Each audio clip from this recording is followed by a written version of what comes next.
Hello, everyone, and welcome to another episode of the Between the Zones film news show. As usual, I am your host, Kees Cornelis, to discuss all the movie news that came out in the last week. With me, one usual and one new guy. Let's introduce the usual. Chris Delman, how are you doing, man? I'm actually doing pretty good. We have some news that's not necessarily the greatest this week, but I'm actually in a great mood, and I think I'm in a good mood to talk about it. So, yay! Yeah, indeed. And as I said, the new one on this channel who joined us recently, new editor, who now also wants to talk a little bit about the movie news. Asher, how are you doing? Good, good. Just enjoying my Kool-Aid on a hot summer day here in New York. Yeah, it is also pretty hot over here. Suddenly, Mhm. summer came here because last week it's been raining a lot over here, and now it's warm again.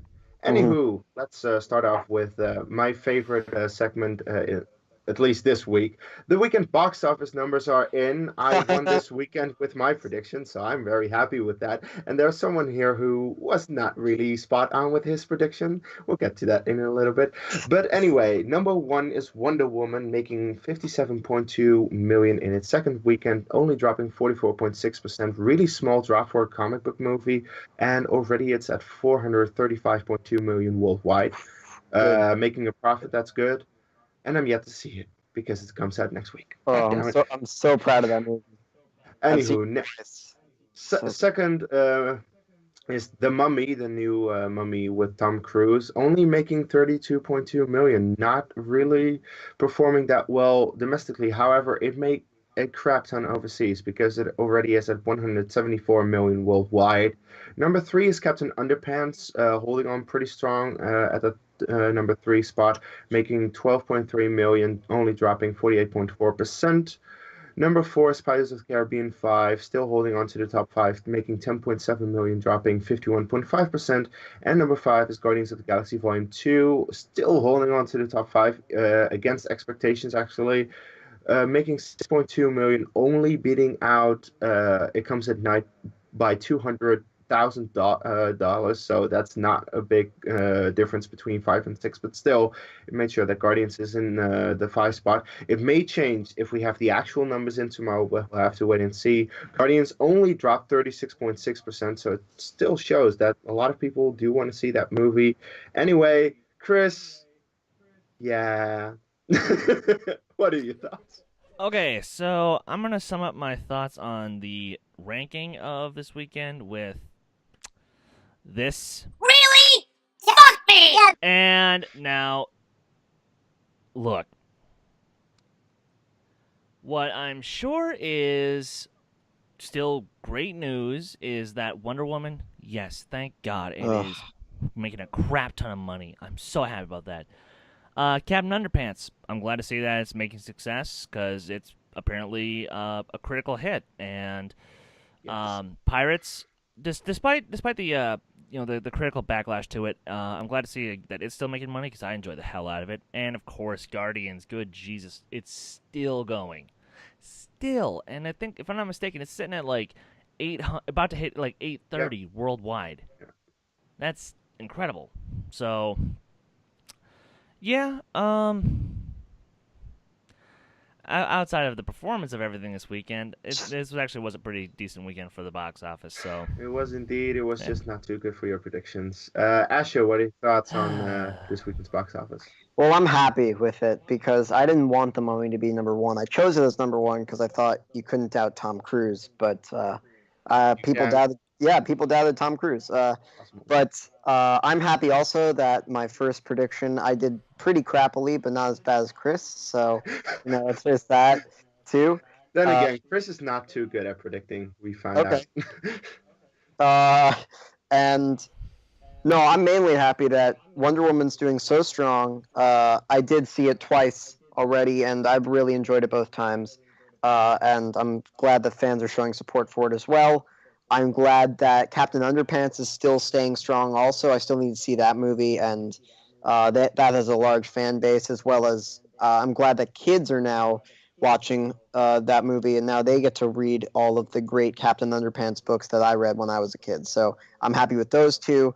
Guardians 2, it's going to make money still, which I expected, and Pirates, whatever, and The Mummy, whatever. But I hope It Comes at Night gets a good second week showing. I don't think it will, because apparently that's a good indie horror film that should get some recognition, but, it's an indie horror film, so...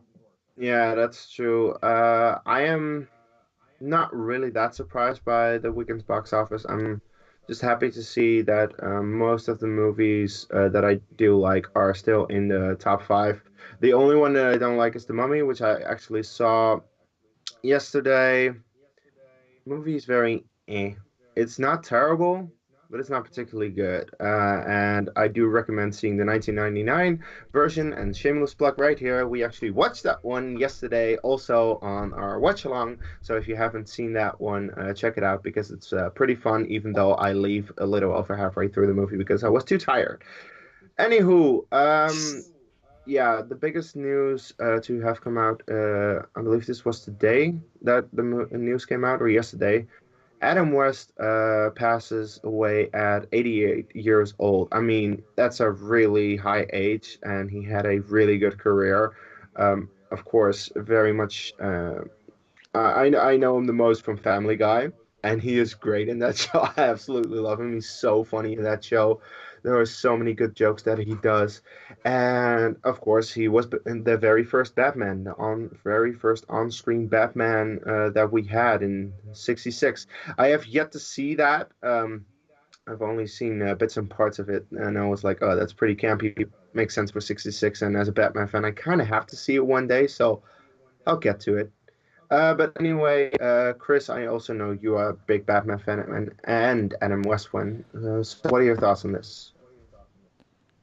Look, I mean, okay, it's kind of like with Roger Moore. Yes, he lived to a long time, but it's the way that he passed that still kind of hurts me a little bit because he actually died from a very quick battle with leukemia, which, God, that hurts a little bit. If I'm being honest, that genuinely kind of hurts because it's like, really, of all the things to go out from, it's a terrible disease that you can only do so much about, which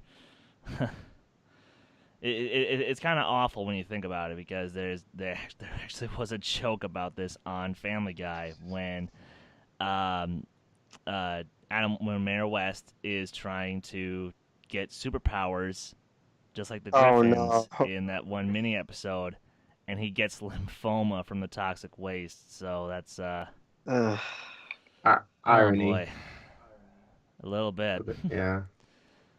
Um, although I will say though, he may not have been my Batman, Was- but for my parents' generation, he was their Batman, and he will forever be a Batman to me. And At least it's not George Clooney. well, for some people, he's their Batman. That's kind of sad, but what can you do? And actually, it's kind of funny because I recently watched the Batman: Return of the Caped Crusader, the The animated animated film yeah. with both him and Burt Ward, both reprising their roles, which was a lot of fun. And and when I heard, I actually went out and watched the episode of Batman the Animated Series, Beware the Gray Ghost, which Adam West played the Gray Yeah. Ghost on there, and it was very cathartic, and I love that episode. I actually really liked Yeah. that episode, especially when I first heard him. I was like, "That's Adam West," and I was like, "Yeah, that's definitely Adam West." That was funny to see him actually make a small cameo on that show. Asher, your thoughts? Adam West is my dad. Like really loved his '60s TV show, and he was the first Batman on live action screens, whether it be TV or film. So that's a really big precedent to set. And of course, I know him from Family Guy, and Family Guy. Say what you will, over the years, I think it's been kind of going downhill. But one thing that's always stood strong is Adam West's voice acting. Just being the bumbling idiot mayor of Quahog and how funny that is that he is there. I think some of the best scenes are with Adam West in it, and some of the best episodes are with Adam West in it. So I just found it hysterical, and I loved all of it. And that kind of humor is just incredible, and I just really enjoyed what he had to offer. Actually, one of my favorite thing from Adam West is on the Fairly Odd Parents. He played Catman. Yes. And that was great because that was the start of my sort of uh, lifetime when I realized, oh, like there are superheroes and stuff like that, like Batman, and I was like, oh, that's so cool that they can make a parody like that in Catman, and I just found it so funny because he's so oblivious in both of those cartoons, and I just find him hysterical. His voice acting's great, and he was an icon, and he's going to be missed, but he left a legacy for sure. Mm-hmm. Yeah, and now I hate that Fairly Odd Parents is being dubbed to Dutch in the Netherlands because I've watched a lot of Fairly Odd Parents, but all in Dutch and not in English because it's being dubbed for the kids. Oh, no. Well, so yeah, I don't know that. But yeah, he will definitely be missed. Adam West, rest in peace. But at least he's got a great career to look back on. Let's move on to something. Hopefully, depending on your point of view on Guardians Volume 2. But yeah, let's move on. James Gunn is going to oversee the Marvel Cosmic Universe right now. The Marvel Cosmic Universe has been introduced with the Thor movies and Guardians of the Galaxy that is really like set in space and more sci-fi fantasy instead of the comic book movie type movies. And yeah, James Gunn, because of his involvement in Guardians and Guardians 2, is going to oversee it now. Now, if I had not seen Guardians 2, I would have said yes instantly. However, I've seen Guardians Volume 2, and James Gunn was really in charge of that movie, and that movie was just not too good in my opinion. So I'm like, I'm not too sure about this. I don't know. Asher, what are your thoughts on this? Yeah, so a few days ago during the live show, I said how excited I was for this because I think you need that leader, that big tentpole figure to sort of oversee the entire operation, much like Kevin Feige with the main MCU. And I think that's still important. I've sort of backtracked on that opinion a little bit, realizing that it's mainly just Guardians that's in there, some Doctor Strange, some Thor elements, but really it's mainly just Guardians as always the cosmic area. So you're taking elements of several films, but not really an entire film to oversee. So I think it's more of a complicated. My opinion's now middle of the road as opposed to yes, let's do this because of just the broad like qualifications and broad duties that he would uphold as this sort of role. Indeed. Chris? Okay. To sum up my thoughts on the live show on Friday when we talked about this, this is the spin-off of a spin-off. Because the Guardians of the Galaxy films have very little to do with the main MCU storyline. And business-wise, this makes perfect sense. It makes perfect sense to tell more stories in this cosmic universe, so that way we can also get more stories based in the, on Earth universe. But do we need it? I mean, how much can we honestly get into in terms of this particular universe? Because again, this is still connected to the MCU.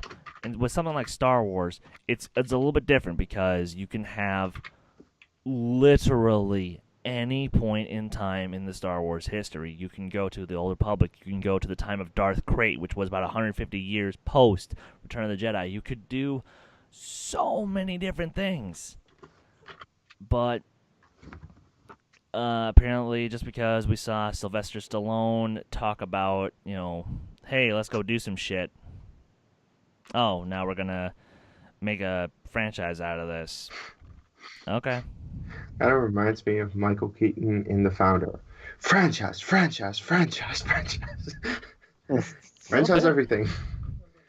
Yeah, like of, of course, you need someone to oversee the cosmic universe because, as you said, it's a spin-off. But I just don't know if James Gunn is the best to do this because I know he's passionate about this and he really wants to, and he's a hard worker and he does things very well. But I just don't know if he is the one to oversee everything. Simply because Guardians Volume 2 was, yeah, yeah, not too sure about that. However, on the other hand, one thing that I did love about Guardians 2 was the world building. So in a way. Maybe. We'll have to wait and see how this pans out. Actually, speaking of Marvel movies, one Marvel movie that is very much anticipated for me next year. Actually, now that I think about it, especially after seeing this teaser, this may be my most anticipated movie of next year. The Black Panther teaser drop. This is a movie that I have been hyped for ever since I saw Captain America Civil War because Black Panther in Civil War was so amazing, was so awesome. Chadwick Boseman as the character was great. And after the movie ended, I was like, I need more Black Panther. Black Panther is too cool. And then I see this trailer and I'm like, oh my God, this looks so fucking cool. I cannot wait for this movie. I'm so fanboying because this looks so fucking cool. Okay, those are in short my thoughts, and I have a Twitter reaction, so check that out on my channel, Shameless Plug. Chris, your thoughts on the Black Panther teaser? Yeah, it's not a real trailer reaction though because you did your real trailer reaction with us. Haha. Ooh. And then I did it, and then I Oh did it shit! again. Yeah, you did. Well, to be fair though, I think we were all just like a little focused on trying to just get it done over, so we couldn't probably respond to it. So, and I actually have gone back myself and I've watched it again and again and again and. Yeah. Yes, I yes. mean, Oh, it's so good. seriously, that one of the last shots in the trailer where Black Panther is jumping off a car onto another car. It's like, oh my It's like God! it. It reminds me of the Kingsman trailer when Eggsy does a similar move, which on the one hand that's bad because now that means I've seen it before, but on the other hand, oh, that was so cool. Exactly. Andrew, your thoughts on this teaser? Yeah, so this is not my most anticipated movie. I think Deadpool 2 and Incredibles 2 are going to be more anticipated for me. But I, No, just kidding. yeah, but wow, I was apprehensive to see what they would do with Black Panther in Civil War, and he performed way above expectations. And then seeing this trailer, I honestly completely forgot about Black Panther uh, for a while, ever since they revealed the cast, and then I just forgot about it. But this trailer just reinvigorated that sort of that interest. That I loved it too. My favorite thing though was I think seeing the universe of Wakanda, and just seeing how beautiful it is, how Andy Serkis is describing it as a front, and then you see this waterfall with all of these characters. My favorite character, I think my the craziest one and the coolest one is going to be Michael B. Jordan. I think he is going to be insane. Maybe it's just the haircut and his snarling in the trailer, but I love him. Ryan Coogler is going to do a fantastic job. The cast is stacked, and everything from the trailer and the "Run the Jewels" song in the background was very nice touch. Also, it provides this nice sort of uh, little little edgier sort of Marvel film that we're not accustomed to. So I was really blown away.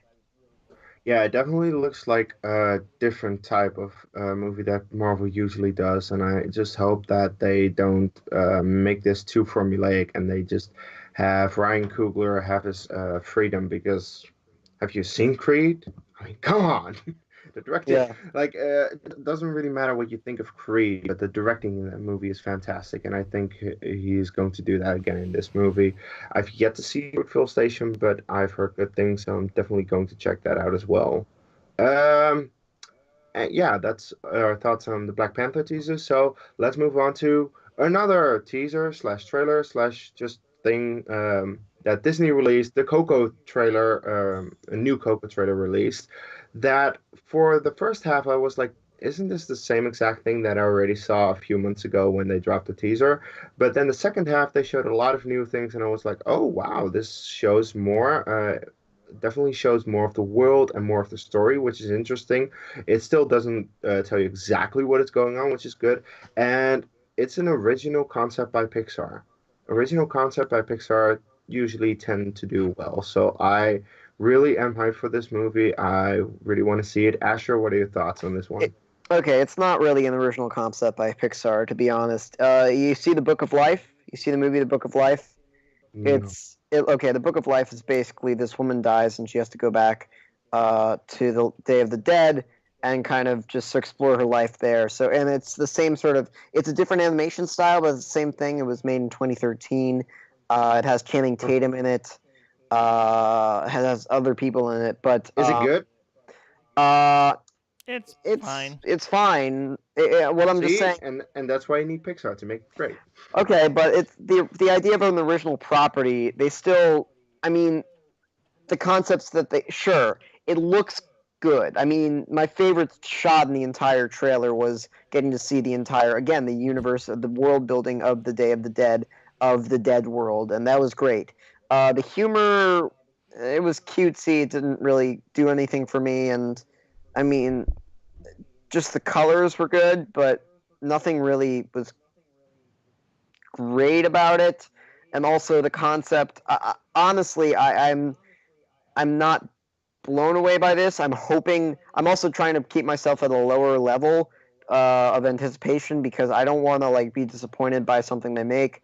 Finding Dory for me, I put it at a higher anticipation and a higher enthusiasm going into it than I should have, and then I ended up walking out of it kind of disappointed. It was good, but it was not great. And with this, I want to hold it in the same regards, kind of a middle of the road. It might be good, it looks pretty, but the elements of humor and family didn't really show that strongly in the trailer. So I don't know yet.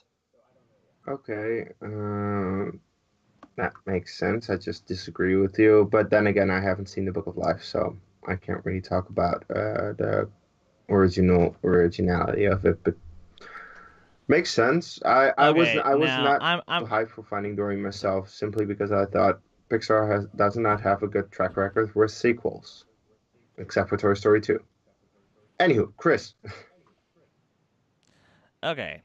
Asher, I'm gonna shoot down your little thing there first because you know that sure we've seen this before, Book of Life, but it's gonna be Pixar's original take on it. Cause okay, let me take you back to a little show from the '80s called Herman's Head, which was exactly Yeah, Inside and it Out. was good. Yeah. Yeah. Or, let's take a look at Toy Story 2. That's a story that we've seen before. Toy Story 3 was The Great Escape. It was beat for beat, but the way they No, did no, it no. was just shy of Toy perfect. Story 3 is Toy Story 2, but then worse, in my opinion. No, no, no, no, no. The way the story actually progresses, like the story beats, are the exact same as the 1963 film, The Great Escape. Okay. And I'm not trying to. The only point I'm making is, yes, originality. You can't find that anywhere No. these days. It's There hard are, to making films. there are only like 20 original concepts in movies, I believe, and everything else is a copy of that. Yeah. Well, okay. I prefer to subscribe to the theory that there are 5 original Yeah. stories, and everyone just does a variation on it, and that's what Pixar is great at doing. Mm-hmm. Okay. So, my expectations are tempered, but I'm still looking forward to this movie because of the brand. Sure, The Good Dinosaur. Yeah. Psst, I didn't like Yeah. it. Cars 2 sucked. Brave sucked. Monsters University. Sucked all the balls. But Inside Out was the best Pixar movie yet. was amazing. So, So I'm just of the hope that it will be more Inside Out and a little less Cars too. So hopefully, we'll have to wait and see. Please. When does it release? December or November? November 22nd. November 22nd. So we'll have to wait and see until then. Anywho, let's move on to the next news story. Mary Poppins Returns images have been revealed. I believe Variety showed them. I'm not really sure. Yeah. I just know that some images were released. I saw them and I thought they looked pretty good. As not the biggest fan of the original Mary Poppins, I'm like, yeah, this looks pretty good.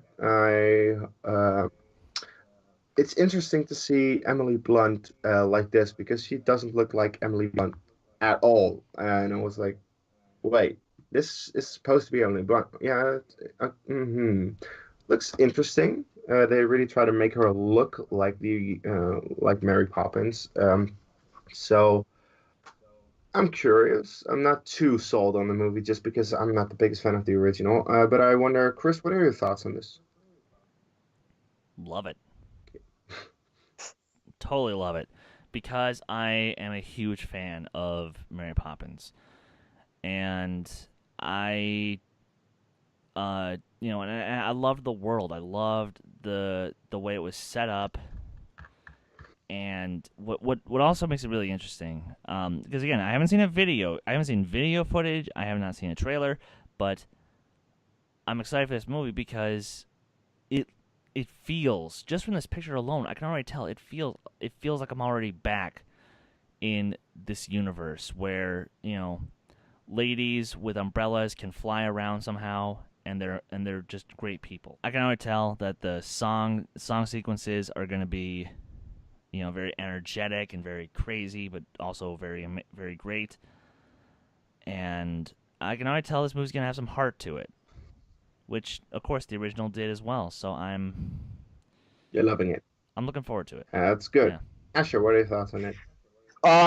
I was actually really enjoying the pictures of the directors and the singing rehearsals. I thought that was the cool part because sure, you get to see the cast and stuff like that, which is great, and we're gonna see that during the trailer. And it was fine. It looked great, but I just liked seeing them doing the work and putting in the time so that you know that this is gonna be a passionate, good movie. The director, I know that was a kind of a cliche director picture, but I liked the clock tower behind him, which shows that their sets are pretty incredible. One of the other pictures showed like the town that it was taking place in, but again, that didn't wow me as much as honestly the close-up sets and everything that we're going to see in the trailer. So I enjoyed more of the behind-the-scenes stuff than the actual shots of what is being filmed. But again, what was being filmed is great. Emily Blunt and Lin-Manuel are going to do a great job replacing Julie Andrews and I believe Dick Van Dyke. And they're going to do great. Hopefully Lin-Manuel has the voice because I know he can rap, and I listened to all of his stuff. He has a little bit of a singing voice, but I'm wondering if he can boost that even more. But we'll see. They're in singing rehearsals, and it's pretty clear that they're doing a good job. So, Indeed. Anywho, let's move on to something I'm interested in as well. I also am not too sure about what to think of it. Steven Spielberg reveals the title for his upcoming movie. He already revealed that he's going to make a movie out for Oscar season this year with Tom Hanks and Meryl Streep in it. Now he has revealed the title of the movie. It will be The Papers. The movie is going to be about the Washington Post's role in exposing the Pentagon Papers back in 1971. That is what it's going to be about. Now, also the cast has been revealed besides Tom Hanks and Meryl Streep. So the cast includes Alison Brie, Carrie Coon, David Cross, Bruce Greenwood, Pat Healy, Tracy Letts, Bob Odenkirk, Sarah Paulson, Jesse Plemons, Matthew Rice, Michael Stolberg, Bradley Whitford, and Zach Woods. Now, that's a mouthful. And it's going to open in December, like a limited release, wide release probably in like January. That will be in March over here, knowing the Netherlands release schedule. I'm looking forward to this movie. I just hope they don't make this too much of an Oscar movie and just make it a good movie first and foremost. And not, and I just hope that they are not give us all the Oscars because we deserve all the Oscars. And I'll be there like, yeah, this is a movie just made for the Oscars, and I'm not enjoying it too much. So we'll have to wait and see. Anyway, Chris, what are your thoughts on this? Yes. Yes. Yes, yes, yes, yes, yes, yes, yes. I don't care. If you want to say that, Meryl Streep's overrated, yeah, or Tom Hanks is overrated, or Steven Spielberg sucks these days, F off. Kindly, F off. This is a great story, which is very timely considering some shit that's going on in the over here in America in the White House, and it's brought to us by one of the greatest filmmakers of all time, with two of the greatest actors of all time, and a supporting cast that is stupid good. Like this is pretty much a foolproof movie. If there's any way this film gets less than 90% on Rotten Tomatoes, then I'm pretty sure it's because that the people are. No, Then somebody really has to have screwed up. no, but seriously, there are always people on Rotten Tomatoes that they know they're on Rotten Tomatoes and they're like, people are gonna love this movie. I'm just gonna give it a bad review just to fuck up the score. Like with Arrival last year, Arrival was sitting at 100%, and we were like waiting. Okay, when is it gonna? Oh, okay, there's the bad review, and then you actually read the review, and it makes no sense whatsoever, and it's simply because there are people on Rotten Tomatoes who are like, I'm not gonna make this movie have 100% on Rotten Tomatoes. I hate those people. Still, This is good. apparently so. Asher, your thoughts? Yeah. So Steven Spielberg, I guess 2 films ago, he made Bridge of Spies, and that was the one film during Oscar season that I didn't see, mainly because the story sounded good, but it just didn't grip me at all. What I'm looking forward to in this, I think the cast is even more stacked. You had Mark Rylance and Tom Hanks in the first one, that's fine. This one, you have Tom Hanks, you have Meryl Streep. You said all the names. But my favorites are you have like these comedy actors joining this what looks like it's going to be a drama, a very good biopic drama with Alison Brie, David Cross, Bob Odenkirk, some of like comedy's best actors, and I think they can knock it out of the park. These people have done great work in comedy, and Bob Odenkirk you see in Better Call Saul and Breaking Bad as a great transitive sort of actor in between comedy and drama. So I think they can do a great job, and I think Steven Spielberg can really hit home with probably a very good biopic. I'm not sure if it's going to be great, but I think it'll be very, very good, especially with the cast of comedic actors by its side. That's true. Now, the thing about the comedic actors, usually comedic actors are very good drama actors simply because they just like the moment that you have a comedic actor, it's like, oh my God, we have a comedic actor with comedic timing. We need to have him in every single comedy ever. But it's like, yeah, but if you try him out for drama, he's actually pretty good in that as well. Um, Look, I get that you guys are very hyped on this, but when they announced everyone for Bridge of Spies, the Coen brothers wrote it. Steven Spielberg directed it. Tom Hanks starred in it. It was like everything that was amazing could have been in that was in that movie, and the movie ended up being good, not great, at least in my opinion. I thought like Bridge of Spies was good, not great. Same thing here. You got a huge cast with a lot of talented people and a great director. What if the movie is just good, not great? It's my only worry I have. Anywho, let's move on to the next news story.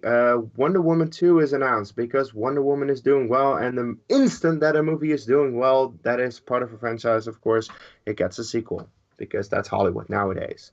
However, it's going to be set in America, not in First World War. It's going to be set in the here and now in America, so that's a little different. And of course, Patty Jenkins is going to direct again because if it ain't broke, don't fix it. It's logical. I've yet to see the movie, so no spoilers. And yeah, that's all I say about that. I know, Asher, you're a big fan of Wonder Woman, so your thoughts on this? Okay, well, I can't spoil it. So I will just say that my one gripe of Wonder Woman was the way that they tied it back to the DCEU. I know they had to, and I guess I understand it being the tying together because it was basically its own property, which I really enjoyed. It was its own movie, and it was great. Now I really trust Patty Jenkins with Wonder Woman. I really do. I think she has a great eye for all of the shots and for all of the direction that goes on with it. All the shots, all the directions. Sorry. Okay, so with not just she did great on the action scenes as well as the character development, which I think were the two most needed things in this Wonder Woman movie. You needed to see Diana going through trials and tribulations at Themyscira, as well as the fish out of water sort of thing going into the real world. And you need to see her kicking ass, which she did. I think Patty Jenkins will do a great job as directing. The whole thing about being in the here and now, that's, I guess, the one red flag. Because all the movies that have been set in the here and now in the DCEU, well, basically every movie but Wonder Woman has been pretty bad in the DCEU. So, I fully disagree with that, but sure. okay, in my opinion, it's been not great. This is like the diamond in the rough. So what I'm trying to say is mainly that the red flag is bringing it to the present day. I think they did a great period piece with World War One, and I hope Patty Jenkins will do a good job. I put a lot of faith in her after seeing the first one twice and really enjoying it. So I think they will do a good job with her at the helm again. That's okay. Yeah, look, the only thing is that I get Batman v Superman and I get Suicide Squad. Like, those are pretty much critically poorly received movies. But Man of Steel, it's very mixed. But I love the movie, so. Oh no, I I was more talking about like the overall critical and fan reception, not well, that's the thing with Man of Steel. That was very mixed. Like, some loved it, like myself. Others hated it, like Chris. Or Wow. So, anywho, Chris, your thoughts? Okay, forgive me, guys. I'll be bringing these out later on, but There we go. Shades. here's my thing. And then I'm pretty sure we've mentioned at some point in one of our videos, why the hell didn't you lock her down in the first place? Now, granted, I'm glad she's coming back. So, again, off. But, you know, DCU is too reactionary. It's like, I know. oh, it's good? Oh, I do know. everything with it. Oh, it's bad? Change everything about it. I know. So, yeah, no, that's pretty much it. It makes sense. Why the hell wouldn't you have just gotten her from the get-go? Why wouldn't you have asked her to sign a contract when you first signed her Well, on? because they But- have no idea what they're doing. Well, yeah, I know, but it would have convinced me of otherwise for all of 2 seconds. But yeah, what can you do? Yeah, what can you do? Nothing really. Anywho, penultimate news story before opening this week. This actually surprised me a little bit, but I wanted to talk about it. Now the shades. Now come the out. shakes come out. Dan Akroyd talks about Ghostbusters 2016. Last year, they rebooted Ghostbusters. I was okay with the movie. I didn't think it was that bad. I mean, I know, look, the people have their complaints about the movie, and that's warranted. But I liked it for some reason. I actually saw it twice. So, however, it didn't do too well in the box office. It didn't make its money back. And Dan Aykroyd now says that, yeah, Paul Feig, he was pretty vocal. He didn't curse, but Paul Feig really messed up, and there's not going to be a sequel. Luckily, actually, I mean, I would not really want a sequel to this simply because just let this franchise die already. And Dan Aykroyd was really vocal about it, so that was interesting to say the least. Chris, your shades are on. What are your thoughts? Okay, Dan, I get it. You're old. You're irrelevant. You really wanted to have your crappy ass idea get made into a film. I've seen excerpts from the script for his idea for Ghostbusters 3.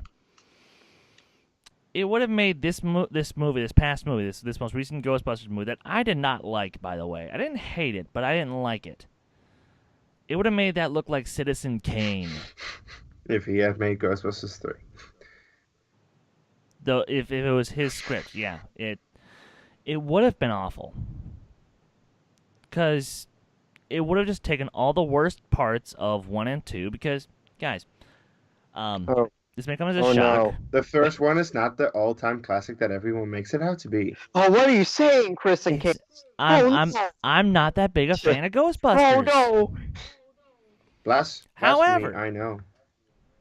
However, Dan, I love your work in the Blues Brothers. Hence why I kind of look like a Blues Brother right now. But you do not go throwing a respected, beloved director who currently has other work, thank you very much. You don't throw him under the bus and not expect to get some crap for it. And thank God, Sony, literally within the day, had Paul Feig's back and not yours. Of course. So why don't you go back up to Canada, go sit in a retirement home, think about what you've done, and maybe, just maybe, the public will let you make a small cameo in some piss-ass horror, horrible comedy, and you can just let your career rot away. Thank you, sir. Okay, definitely some shade thrown there. Asher. Oh, boy. Yes. No, well, I'm a very kind person, so I'm not going to throw shade. Also, I didn't prepare a speech. But I Oh, I didn't. Oh, you prepare didn't? one. Okay, well, I don't have the good stream of consciousness like you do, sir. Well, the thing is, Chris is just a good public speaker. Okay. Well, basically, it's unthinkable. Well, it's not really unthinkable. You have a guy who's just basically on the end of his career, and he's just making excuses to everybody else except for him. First of all, that was a really, really shitty cameo in Ghostbusters, the worst of the 3.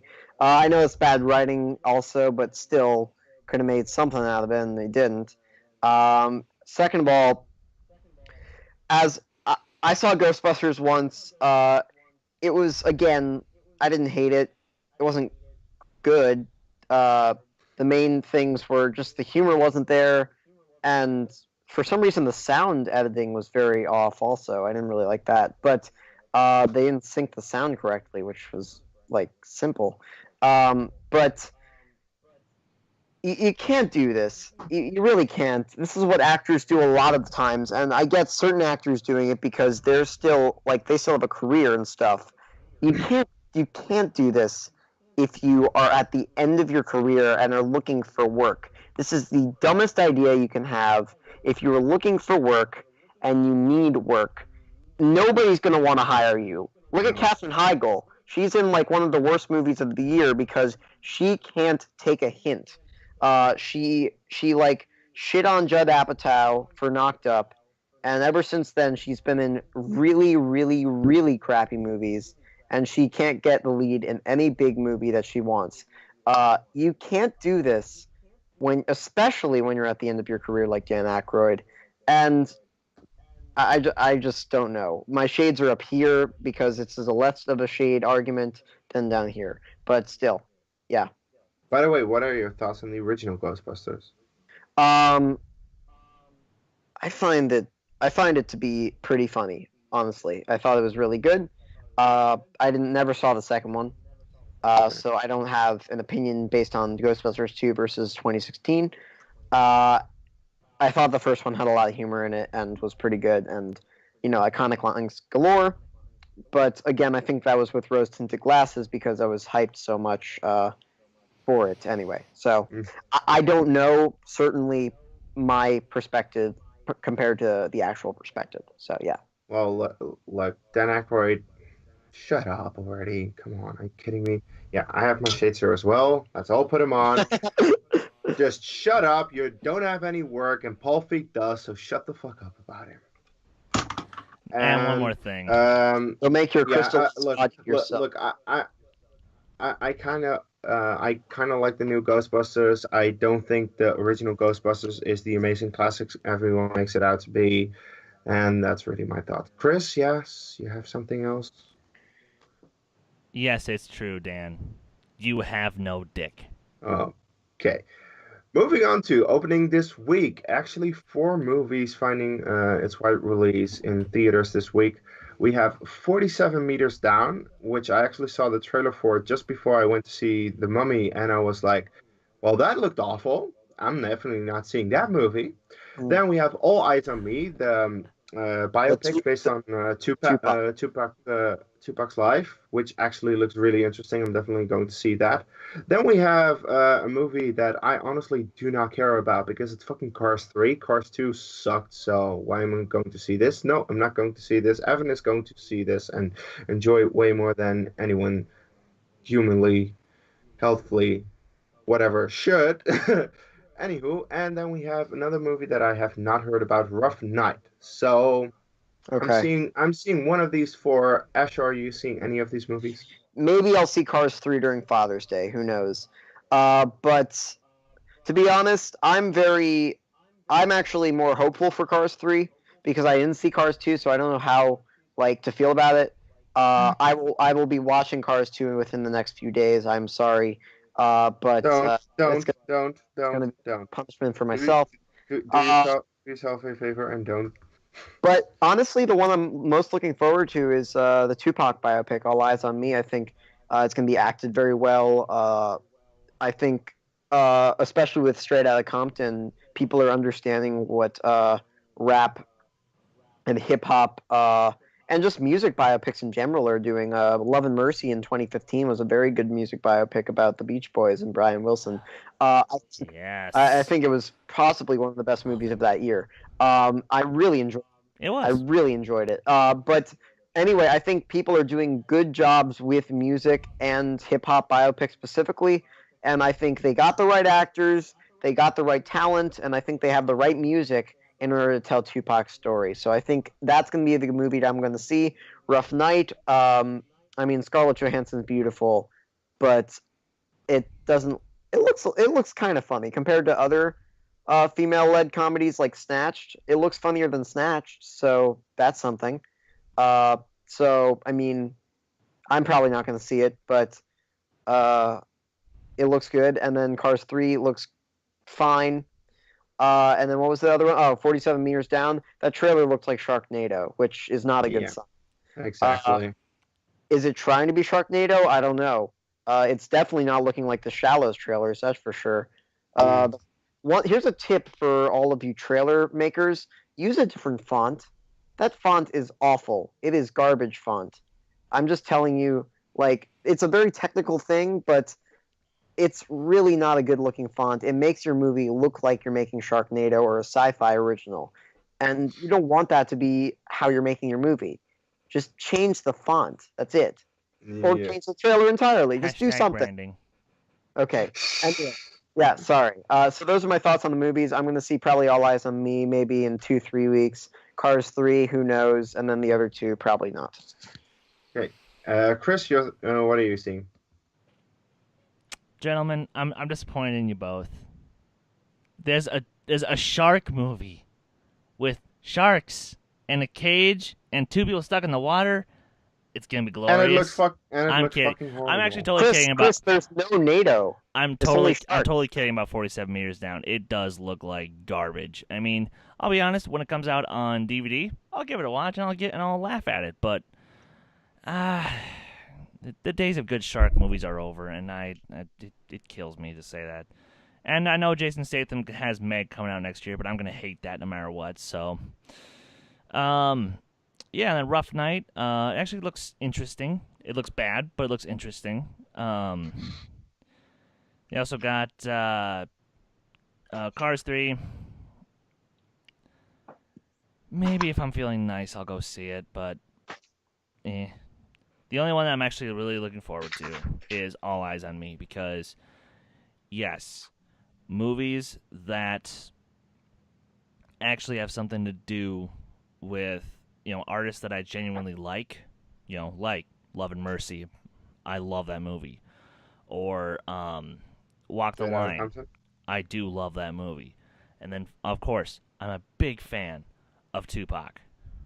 So, please be good.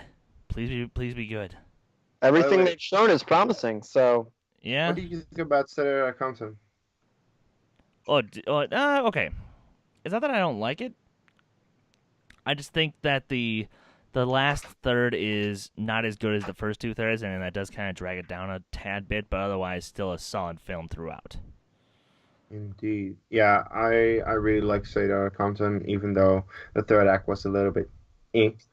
But yeah, definitely All Eyes on Me. I'm seeing that next weekend, and I'm also finally seeing Wonder Woman next weekend. And I actually don't think Cars 3 is coming out yet, but I honestly don't care because I'm not going to see it anyway. So yeah, that's really all I can say about that, and that's our show. Thank you guys for watching this. If you like any of the topics we talked about and you want to share your thoughts, give us a comment that you give your thoughts on what we talked about. And yeah, let's plug everyone. Asher, where can the people find you online? you can find me on Twitter at he, she, me, Wumbo97. So that's a bunch of letters, bunch of words. I don't know. It's also at the bottom right now, so. Oh, okay. It's at the bottom right now, guys. And yeah, I mean, I have an Instagram, but I'm not gonna do that because I don't want to be shallow. So I'm just gonna say, yeah. So yeah, cool. Indeed. Okay, Chris, plug yourself. There was a reason we hired this guy. You guys can find me on Twitter at my band, The Last Shot Redemption, at LSARBandMN. You can follow Take 3 Productions on Twitter at FanSchmodown.